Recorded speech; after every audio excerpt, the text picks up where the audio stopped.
조금 전 들어온 소식으로 뉴스룸을 시작합니다. 북한이 3시간 전쯤 동해와 서해상으로 포사격을 했습니다.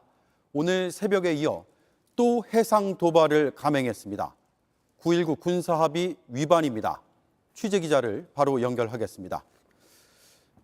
홍지용 기자, 북한이 포를 쏜 게 5시쯤이죠. 정확히 어디에 쐈습니까?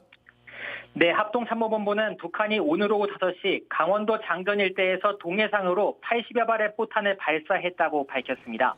북한은 곧이어 오후 5시 20분 서해 해주만과 장산곶 일대에서 서해상으로 200여 차례의 포탄을 쐈습니다. 이들 포탄이 떨어진 곳은 9.19 군사합의에 따른 해상 완충구역 아닙니다.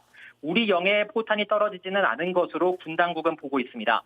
해상 완충구역은 남북 간의 해상 사격을 금지한 구역으로 9.19 군사합의를 정면으로 위반한 겁니다.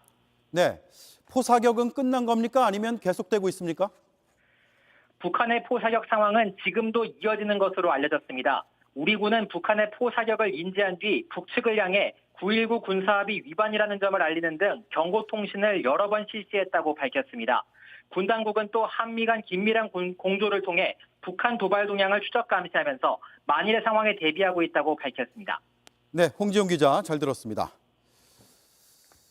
네, 이에 앞서 북한은 오늘 새벽에도 동시다발로 도발을 감행했습니다.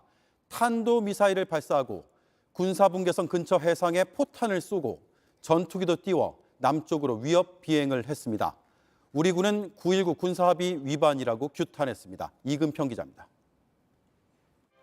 북한은 어젯밤부터 오늘 새벽까지 동시다발 도발에 나섰습니다. 동해와 서해상 완충구역 안에 포사격을 했습니다. 이곳은 9.19 남북 군사합의에 따라 양측이 해상 사격을 금지하기로 한 곳입니다. 우리 군은 명백한 9.19 합의 위반이라며 규탄 성명을 냈습니다.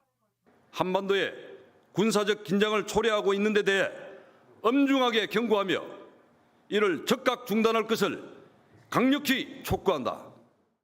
군 당국이 북한의 9.19 합의 위반을 발표한 건 이번이 3번째입니다. 북한의 무력 시위는 공중에서도 벌어졌습니다. 어젯밤 2시간 동안 군용기 10여 대는 우리 군의 전술 조치선을 넘어왔습니다. 이 선은 유사시를 대비해 우리 군이 북한 상공에 설정해 놓은 겁니다. 수도권과 가까운 서쪽에선 군사분계선 25km 지점까지 내려왔습니다. 북한 군용기가 전술 조치선을 넘은 건 2017년 이후 처음입니다. 그 사이 평양에선 동해상으로 탄도미사일도 한 발 쐈습니다. 한밤중에 3종 도발을 감행한 북한은 우리 측에 책임을 돌렸습니다. 어제 주한미군이 전방에서 포사격 훈련을 먼저 했다는 겁니다.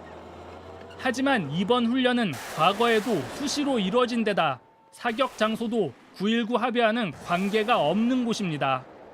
결국 북한이 도발을 강행할 명분을 얻기 위해 트집을 잡는 걸로 풀이됩니다. JTBC 이근평입니다. 네, 이어서 대통령실을 연결하겠습니다. 최수영 기자, 조금 전 북한이 포병 사격을 했습니다. 대통령실의 입장이 나왔습니까?